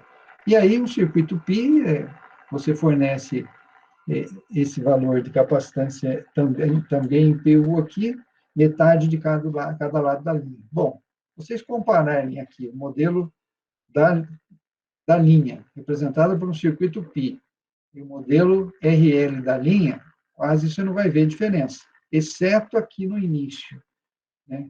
E com essas 3 respostas obtidas, né, você pode comparar agora com a resposta se você representar a linha por parâmetros distribuídos. Então, uso o modelo Bergeron agora, e a linha agora não é mais simplesmente um circuito π, mas sim é uma fonte de corrente com memória, né, do que acontece no outro extremo da linha e cuja informação se propaga no tempo, tempo de propagação tal. E aí você começa a ver, olha, onde aparecem os fenômenos aqui de propagação. Tá vendo? As reflexões vão surgindo, né, quanto mais preciso fica a sua representação daquele problema, né? E se você plotar as 3 curvas, 3 respostas juntos, você vai ver aqui, ó, você tem a resposta quando você representa só o circuito RLC, se você melhora o modelo da linha por um circuito π, e se você representa a linha por parâmetros distribuídos. Então, você vê que há diferença na resposta transitória, né? Parece ser tão gritante, né? Mas existem diferenças, sim, e você vê isso nos picos, né, e nas reflexões de onda que surgem aqui, né, nesses circuitos. Aí você fala, poxa, mas em comparar no domínio do tempo, você olha a curva e você observa. Onde coincide, beleza, bateu. Não é tão ruim usar um modelo mais simples, que é mais econômico. Mas onde não bateu, né, dependendo do estudo que está fazendo, então é melhor usar um modelo melhor. Porém, como enxergar essa comparação, né, de modelos? Talvez não no domínio do tempo, melhor comparar modelos no domínio da frequência. Então, para entender essas diferenças entre os 3 modelos de linha, é possível fazer o que a gente chama de frequency scan. O que é o frequency scan? Uma varredura na frequência. Você faz aqui uma certa quantidade de soluções de regime permanente, onde a frequência ela sai de um valor mínimo até um valor máximo em passos de ΔF, que você define lá no cartão, né, de entrada de dados de tempo, né, e no caso você seleciona, não é uma simulação do tempo, e sim é um frequency scan. A partir daí, foi feita aqui essa avaliação, nós vamos calcular várias soluções de regime permanente, colocando calculando. Solução de regime permanente para frequência igual a 1 Hz. Então, todas as reatâncias vão ser calculadas com 2 vezes π vezes 1 Hz vezes a indutância. Depois o aumento. Passa 1 Hz mais 0,2, 1,2, 1,4, e assim sucessivamente, até chegar a uma frequência de 500 Hz. Então, eu fiz uma varredura em frequência. Eu tenho múltiplas soluções de regime permanente, onde a frequência é o parâmetro que eu estou variando. A partir daí, eu posso, então, comparar melhor os 3 modelos. E olha que interessante. Se eu olhar a resposta em frequência, né, para a linha representada como um RL, para a faixa de frequência, aqui é 10 ao quadrado, é 100 Hz. Então, aqui, ó, até aqui, ó, é 60, 50, deixa eu ver, 2, 4, 6, 8, 10, 20, 40. Em torno de 40 e poucos Hz tem uma ressonância subsíncrona. Tá?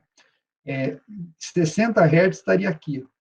Então, eu não erro muito no modelo se o meu problema, os meus estudos estão dentro dessa faixa de frequência. Eu quero estudar fenômenos aqui. Então, os 3 modelos respondem bem. Só que, a partir de 100 Hz, olha a diferença entre o modelo de linha, representado só pelo RL, e o modelo representado de linha, representado por um equivalente π, e o modelo de linha representado por parâmetros distribuídos.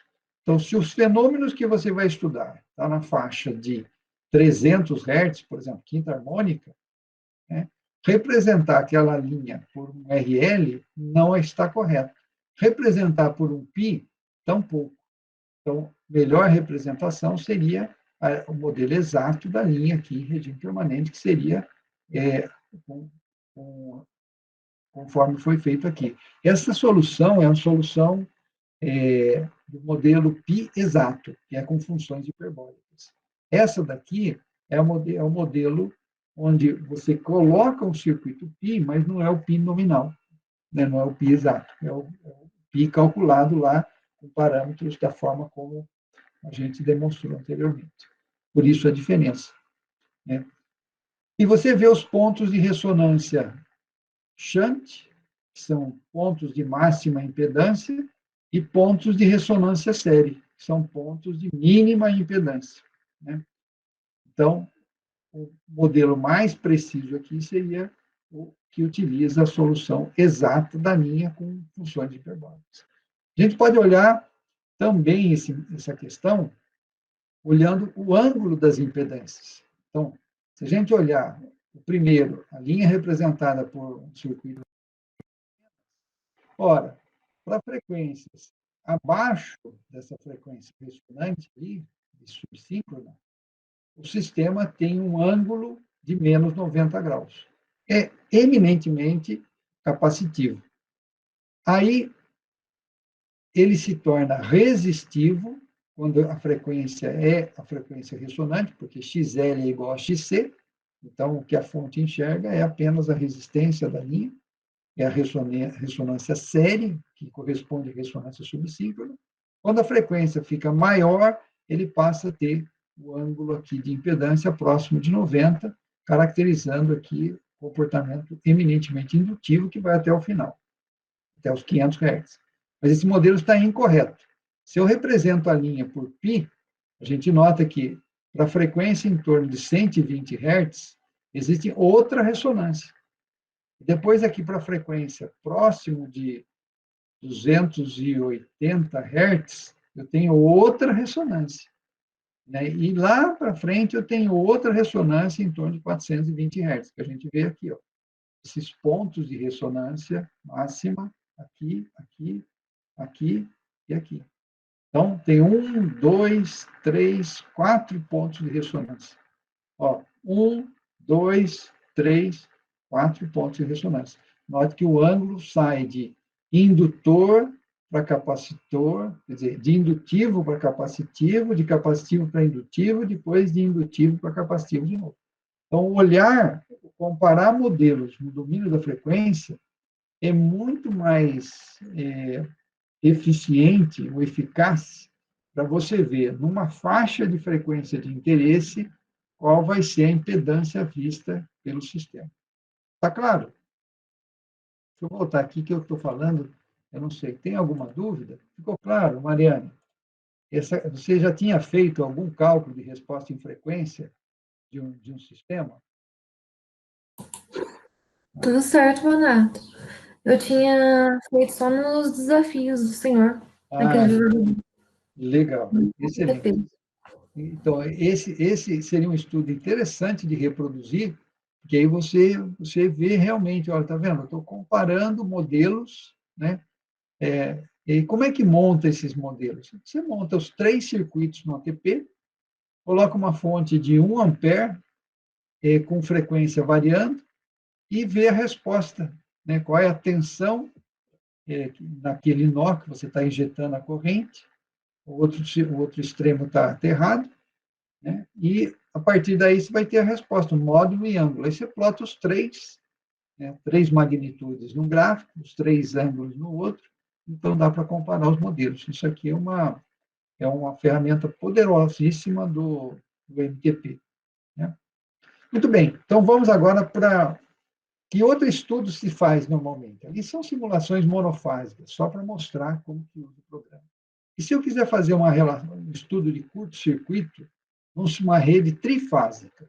Olha, você pode fazer como um Tomás. Você pega lá um software que calcula curto-circuito, mas ele vai te dar uma solução de regime permanente. Vai te dar o valor lá da corrente simétrica, assimétrica. Mas, e se eu quiser ver a forma de onda, né? Como o Paulo, nos estudos lá da Schweitzer, que ele quer ver a forma de onda do sistema. Então, você tem que entrar com os parâmetros, né, de sequência positiva, negativa e zero, de todos os componentes, e internamente o sistema converte isso e faz a solução para você, usando aquelas variáveis de impedâncias próprias e impedâncias mútuas. Vocês estão lembrados que nós fizemos essa dedução, né? A impedância própria é 1/3 da impedância de sequência zero, mais 2 vezes a impedância de sequência positiva. E a mútua é 1/3 da diferença entre a impedância de sequência zero e a impedância de sequência positiva. Então, no caso das linhas de transmissão, o tipo, né, que antes era 1, 2, 3, agora é 51, 52, 53, para ter, se for usar o circuito pi com alta precisão, né, e mais números, né, representando essas impedâncias. Bom, feito isso, aplica-se uma falta. Nesse caso, está sendo aplicada uma falta monofásica na fase A. E para calcular a corrente na fase A, usando lá o conhecimento lá de análise de sistemas, lá com o professor Hermeto, 3 vezes a condição pré-falta dividido pela soma das impedâncias, sequência positiva, negativa e zero. E, no caso, se eu uso grandezas de fase, a resposta é exatamente a mesma, pegar tensão pré-falta e dividir pela impedância própria. Note que a impedância própria é 1/3 da sequência zero, mais 2 vezes a impedância de sequência positiva. Olha, se eu pegar esse 3 aqui, jogar ele para baixo, né? Então, eu já tenho 1/3 aqui. Como o Z1 é igual a Z2, né, na grande maioria dos componentes, então, a impedância própria nada mais é do que 1/3 da impedância de sequência zero, mais 2 vezes a impedância de sequência positiva. Bom, daí, você pode fazer a solução. E aqui está mostrando, né, qual é a resposta, né, dessa simulação da corrente de falta, né, quando eu não represento o capacitor, eu represento o RL só, a linha como sendo um circuito RL, só que nesse caso trifásico, tá? Então, aqui você vê a resposta do sistema. Corrigindo, tem o capacitor sim, que tem a modulação, mas não é o circuito pi ainda. Então, isso é que acontece, né, no circuito RLC trifásico, e a corrente de falta da fase A. Agora, o que acontece nas fases B e C? Você tem sobretensões nas fases B e C. Né?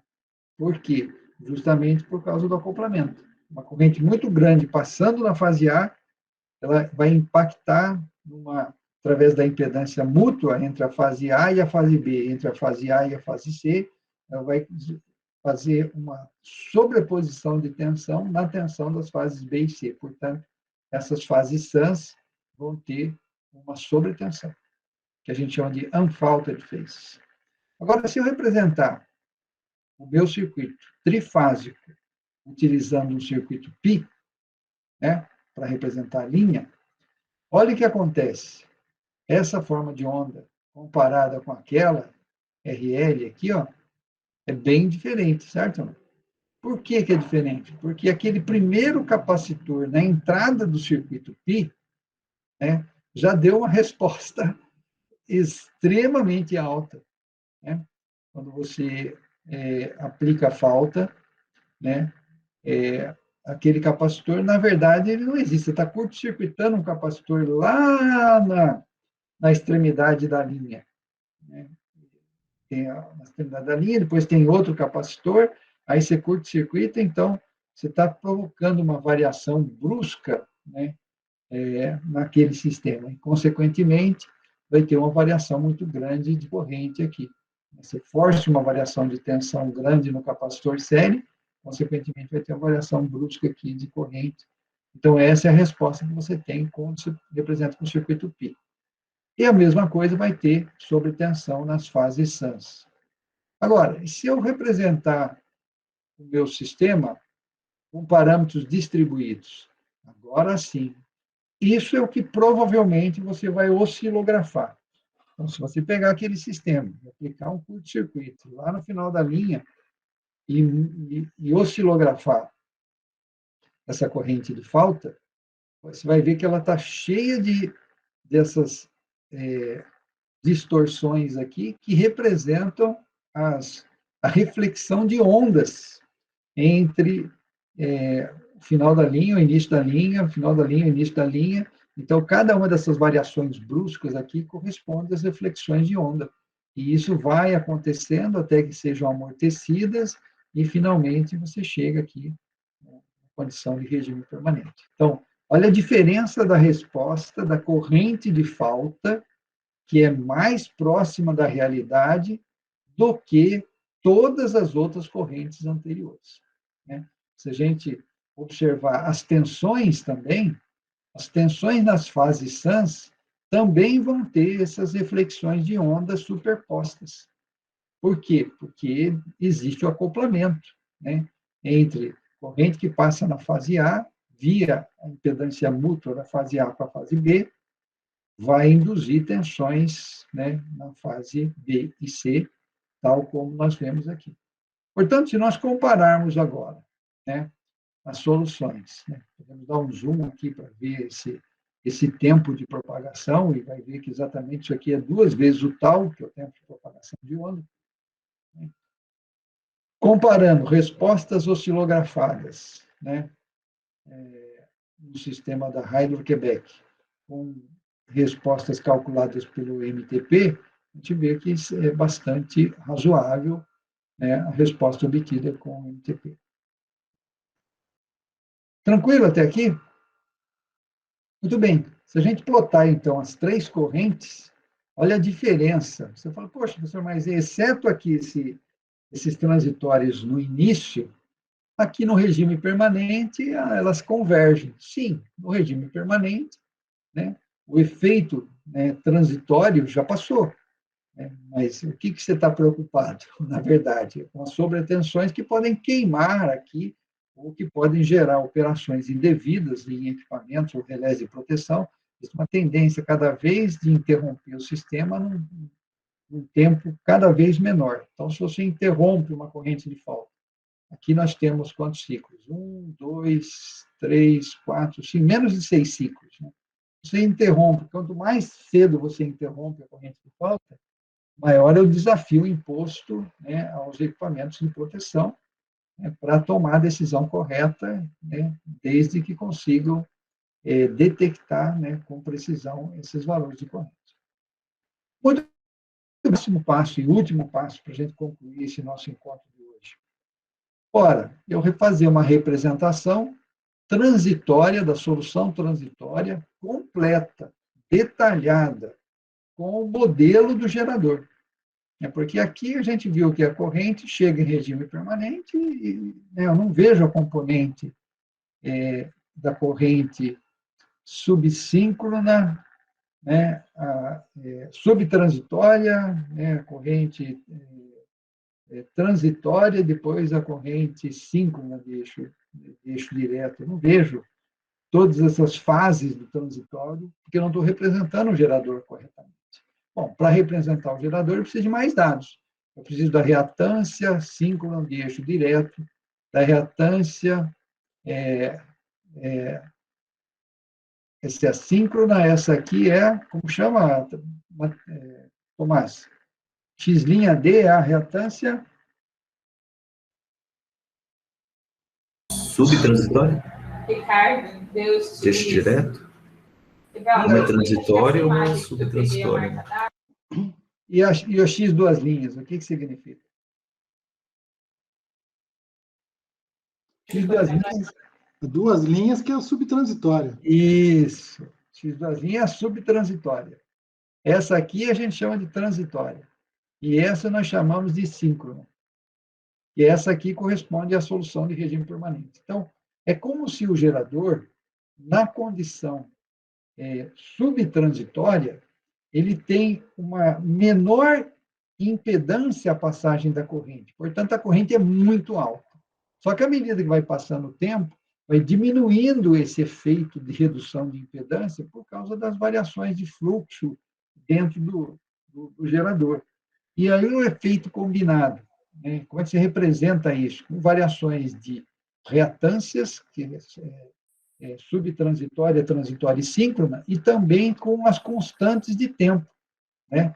As constantes de tempo que tentam caracterizar, né? Constante, tal duas linhas D0, tal linha D0, e assim sucessivamente. Então, essa combinação de parâmetros tenta explicar o fenômeno da variação, né, instantânea do comportamento eletromagnético dentro do gerador. E, a partir desses parâmetros, o MTP vai representar uma solução que é essa. Então, essa aqui é a corrente na fase A, calculada com o modelo completo do gerador. Claro que nós simulamos aqui um tempo que é 0,1 vezes 10 é 1 segundo, se não estou enganado. Não, são 100 milissegundos, né? São 6 ciclos só. Você tem aqui as reflexões, porque o modelo de linha permite, e você tem também as deformações resultantes da solução. O modelo completo do gerador. Se você quiser fazer a solução convertendo as grandezas de PU para ohm, e, obviamente, usando ali os valores de potência base, tensão base, tem que tomar cuidado com o lado que você está usando no transformador, né? Se é o lado de baixo do gerador, é 26 kV. O lado de alto da linha, a tensão nominal é 500 por raiz de 3 kV. E, a partir daí, você converte os dados, entra com os parâmetros, né? E simula num tempo maior. Nesse caso aqui, está sendo simulado um tempo que é 10 segundos. Então, 10 segundos, você tem 60 ciclos, não. 1 vezes 10 a 0, 10 a 0 é 1. Então, é 1 segundo. Tem 60 ciclos aqui. Ó. Você note que, olha, as componentes aqui subtransitórias aqui acontecendo logo no início, depois vai caindo, só que ainda elas ficam constantes aqui, tá? Tem alguma coisa faltando ainda. Por quê? Aqui eu estou representando o gerador como uma fonte constante. É o E duas linhas atrás do XD duas linhas. Então, é uma fonte de tensão atrás de uma impedância, de uma reatância subtransitória de eixo direto. Mas, na verdade, não acontece isso. Então, a gente pode representar o gerador de forma mais completa, quando eu represento a variação das reatâncias subtransitórias, transitórias e síncronas. Então, essa aqui é a corrente correta que você vai ver oscilografada naquele sistema, quando se representa o gerador completo, a linha de transmissão, né, o modelo de parâmetros distribuídos, o capacitor série com, né, os valores corretos, né, não está representado ali o varistor, em paralelo com ele, que provavelmente essa corrente não chegaria a essa ordem de magnitude aqui. Mas, então, olha a diferença entre você fazer uma análise simplificada do problema, com base numa solução fasorial, ou uma solução simplificada, de pegar as reatâncias, né? Pega o X, tira, calcula a corrente, e você pegar e fazer uma simulação trifásica completa, né? E aí apresentar o resultado detalhado e um tempo que você vê as grandezas evoluindo e a dinâmica do sistema acontecendo. Tá claro? Perguntas? Então, esse material vai ser disponibilizado para vocês, e a ideia é justamente que, se vocês tiverem interesse, vocês reproduzam esses resultados aqui. Todos os dados necessários já estão disponíveis aqui. Então, dá para reproduzir esse estudo, né? Aí você fala, mas dá para complicar mais? Dá para complicar mais. Porque aqui tem uma simplificação. Esse sisteminha aqui, ele não é o sistema completo que está naquele artigo lá de ferro-ressonância. Se você quiser estudar o problema da ferro-ressonância, tem que pegar esse artigo aqui. Deixa eu ver onde está, acho que eu coloquei aqui no início. Aqui. Tem que pegar esse artigo aqui, completo, pegar esse artigo e baixar ele, você vai ver que ele é bem mais complexo do que simplesmente um gerador, um transformador, uma linha de transmissão. Ali o transformador não foi devidamente representado. Então, você clicar aqui, você vai encontrar, olha lá, está disponível aqui, né, para ser baixado e ser estudado. Certo? Você consegue baixar isso daqui. É que a gente não consegue acessar mais, eu acho que, não sei se a CAPES pagou a conta. Não pagou, perfeito. Então, agora a Unifei tem acesso. Que bom. Você está fazendo um acesso completo? Não, eu entrei aqui por um link que foi fornecido um tempo atrás, e aí ficou gravado aqui no meu computador, Maurício. Se você quiser, eu te passo também. Ah, por favor. Ó, aí, está aqui, ó. Esse é o estudo que o professor Domel utilizou, né, para buscar os dados. Olha lá. Então, o sistema, na verdade, é esse daqui, ó, um sistema bem mais, tá vendo? Você tem um gerador, você tem um transformador, você tem um filtro, você tem as reatâncias aqui, os reatores de aterramento aqui dos extremos da linha, você tem os gaps, né, para limitação da corrente através do capacitor série, tem um outro barramento infinito aqui. Então, aquilo foi uma simplificação, né, desse modelo aqui. E aqui tem os parâmetros que foram utilizados, né, eixo direto, eixo em quadratura, e aqui tem os dados também, se você quer estudar o problema da ressonância, você pode representar aqui o conjunto, gerador, excitatriz, low pressure, duas turbinas de baixa pressão, né? Uma aqui de alta pressão e uma de pressão intermediária. Então, tem 1, 2, 3, 4 turbinas aqui, né? São térmicas, né?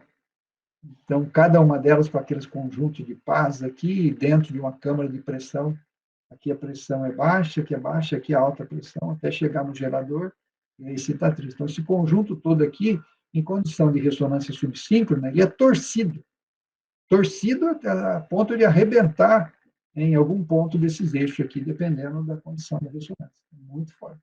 E aqui tem todos os dados dos parâmetros de eixo direto, quadratura, reatâncias, né? Os dados de inércia das massas, né?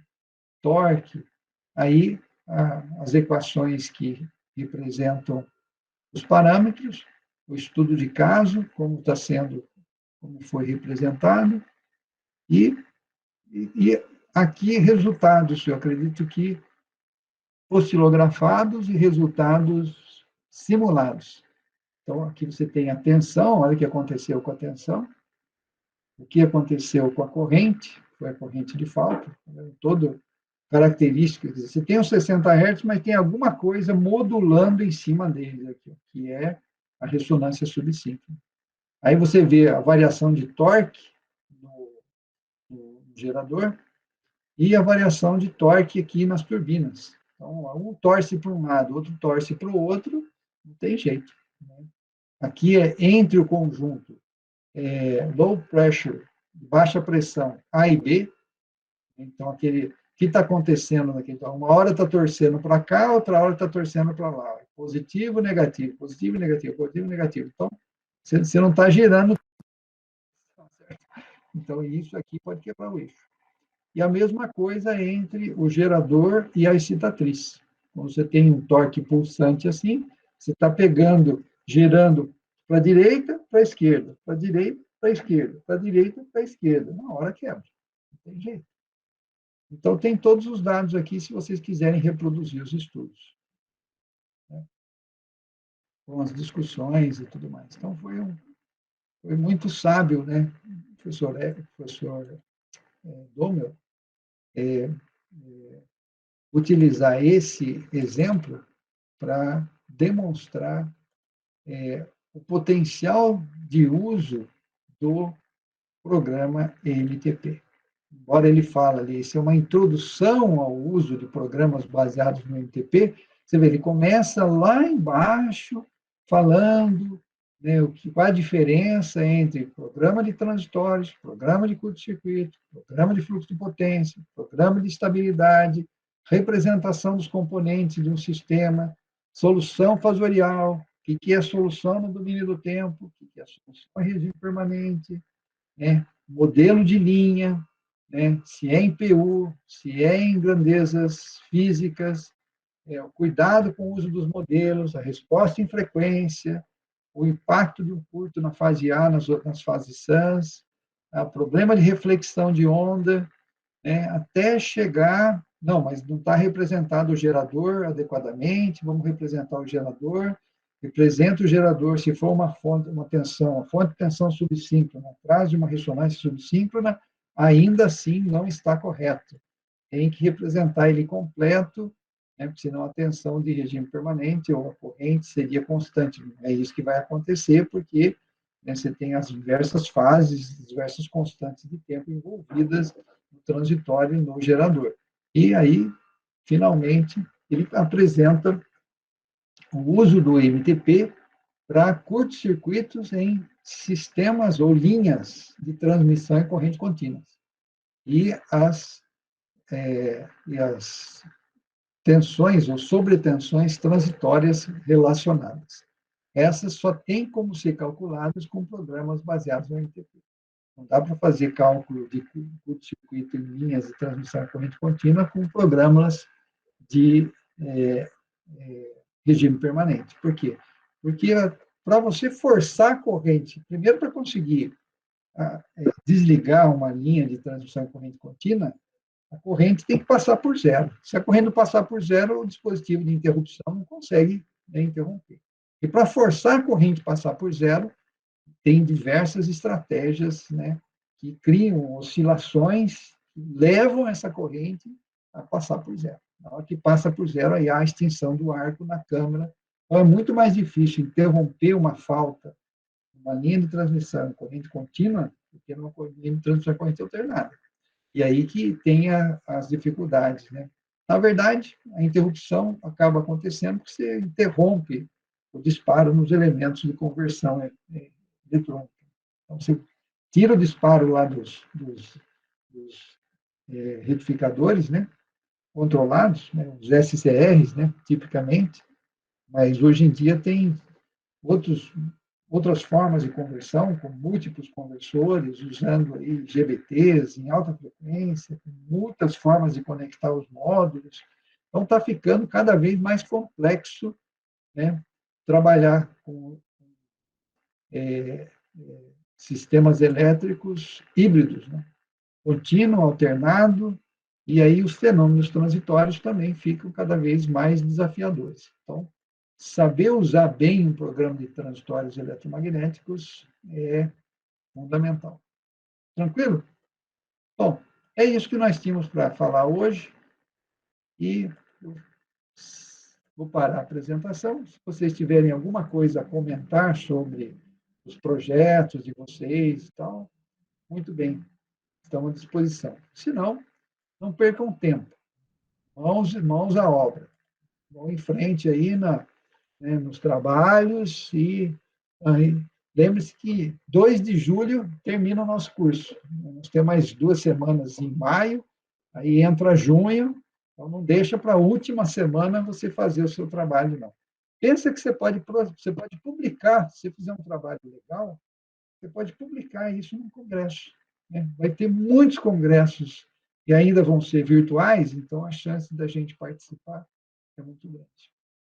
Beleza? Tranquilo? Maurício, alguma outra informação, contribuições? Não, só estou terminando de preparar. Só precisa me dizer quando que eu vou assumir a disciplina. Hora que você quiser, Maurício. Fica tranquilo, a hora que você quiser. Eu acho assim, com isso que nós vimos hoje, eu só não entrei em detalhes da modelagem trifásica, mas isso só se alguém tiver interesse realmente. Não, eu quero fazer mestrado nisso, ou doutorado, então. Mas para o usuário, né, para o nosso aluno, para os projetos, talvez fosse mais interessante eles começarem a ver simulações e fazer simulações. Então, mesmo, por exemplo, essas que eu mostrei aqui é só para dar uma ideia. Olha, como você pode, para o mesmo problema, olhar esse problema com diferentes lentes de aumento, certo? Então, entre o modelo completo do gerador, com todas as suas dinâmicas incorporadas e tal, para um modelo mais simples de reatância, tem uma distância enorme entre, né? Então, é como o médico que vai fazer análise no paciente, vou medir a temperatura. É uma forma de ver, ou olhar a pessoa, né? Está amarelo, está verde. A outra é ele fazer uma tomografia do corpo da pessoa e enxergar tudo, né? Então, o MTP, eu costumo dizer, ele pode ser usado para medir a temperatura, você faz uma solução de regime permanente, você pode fazer um frequency scan, para você dar uma resposta em frequência no sistema. Ah, não, eu quero fazer a tomografia computadorizada. Bom, então, detalha todos os modelos e roda o sistema, né, tomando cuidado para a escolha dos passos de integração e de simulação. Então, e por isso que ele é muito utilizado. O pessoal da área de proteção usa o MTP como laboratório, né? Vai desenvolver um novo algoritmo de proteção para implantar no relé, você testa várias vezes, e quem usa o RTDS, eu acho que a Schweitzer tem o RTDS também, Campina Grande tem, acho que a USP tem, a Unifei tem. No Brasil, são poucas instituições. Itaipu, Furnas e ONS. Itaipu, Furnas e ONS, exatamente. E acho que agora lá o pessoal lá do Madeira também tem, né? Então. Não, na verdade, o RTDS está no ONS, Madeira e Belo Monte. Eles doaram lá como parte da... Perfeito. Então, olha só, outra possibilidade é a simulação digital em tempo real, né? Talvez na próxima semana eu poderia falar um pouco sobre o RTDS, e aí, a partir de junho, você fica à vontade, né? Se você quiser compartilhar aí algumas experiências e simulações com os alunos, acho que seria muito rico, tá? Então, semana que vem, eu comento sobre o RTDS, princípios, o que é a simulação em tempo real, como que se consegue a simulação com processamento paralelo, os limites, por exemplo, do passo de integração, né? E uma coisa interessante, nós temos o RTDS na Unifei. No QMAP tem uma infraestrutura que permite fazer o hardware in the loop, você colocar um relé de proteção e submeter ele a uma bateria de faltas para ver se ele detecta e ver a resposta que você teria no sistema. Então, isso também é uma vantagem do nosso programa de graduação, de pós-graduação, que poderia ser muito bem utilizado se a gente tivesse, né, em tempos não de pandemia. Agora fica mais complicado. Tem que ser uso remoto só e poucas pessoas que podem utilizar. Maravilha. Tranquilo, então, Adriano? Que bom que você está conosco hoje, hein, rapaz? Hoje, pelo menos, você não está no sol, hein? Você está em casa. Estou no sol, mas estou quebrando a cabeça. Aqui. Tem alguns pepinos de serviço meio paralelo aqui, não está na fogo. Mas estou aqui. Que bom. Então, vou passar essas próximas semanas por aqui. Maravilha. Aproveita para trabalhar no projeto, hein? Não deixa para o final, não. Pode deixar, né? Já tô com reunião marcada com os coordenadores, né? Com os orientadores. Maravilha. Show de bola. Então, tá bom. Gente, beleza. É isso aí. Uma boa semana para vocês. A gente se vê, então, na próxima terça-feira para a gente falar sobre o RTDS. Até mais, Vinícius. Tudo de bom. Bonato.